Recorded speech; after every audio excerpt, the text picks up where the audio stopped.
to rescue me. She deliberately attacked me. All right, break it up.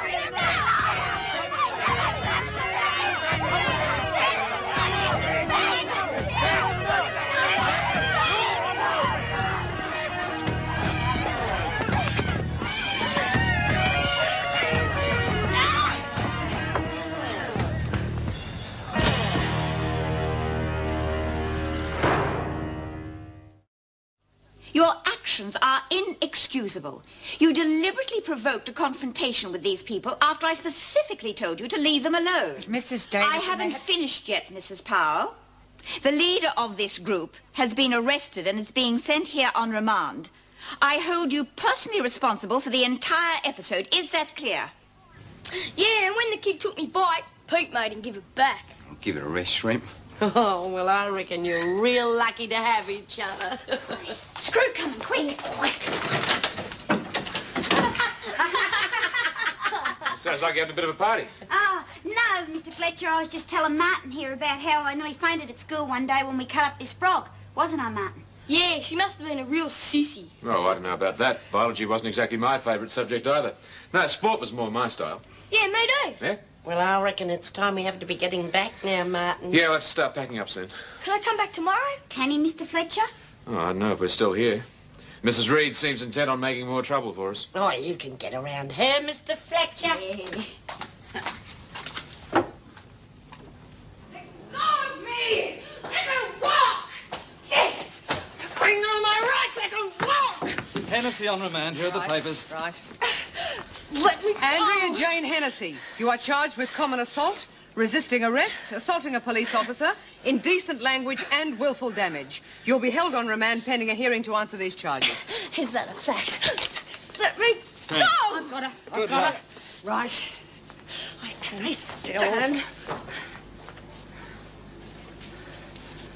Miss Hennessy, I am Mrs. Davidson, Governor of Wentworth.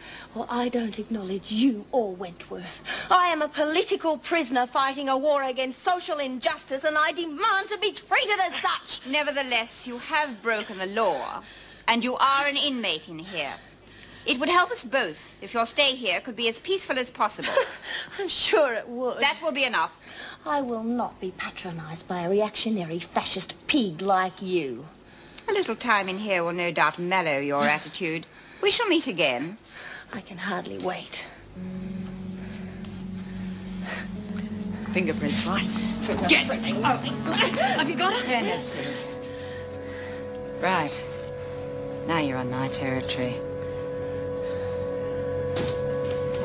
I thought you were all leaving. Oh, Mr. Fletcher's just packing the van now, so we thought we'd sneak away for a minute. Yeah, we were worried about you, Peter. We think you ought to give yourself up. Well, they do. I don't. The cops won't give you a chance. Are you serious? We can't stay here forever and you can't go home. And there's no way you're going to make it on your own. And with what Doreen tells us, this is the only way you've got a chance. Some chance. Oh, Bee's right, Pete. You'll never make it on your own, and it's not fair to drag young Martin into it. So you want me to just walk in and surrender like that? No, not just like that. First of all, you've got to find someone you can trust, and someone the cops trust. But I don't know anyone like that. Well, we do.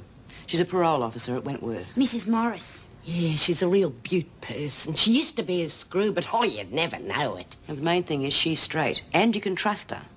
Sounds like you got it all figured out for me. So if I can fix it, you'll see her?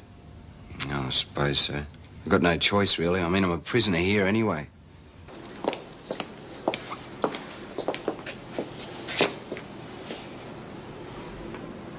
Wow, it's hardly the Hilton, is it?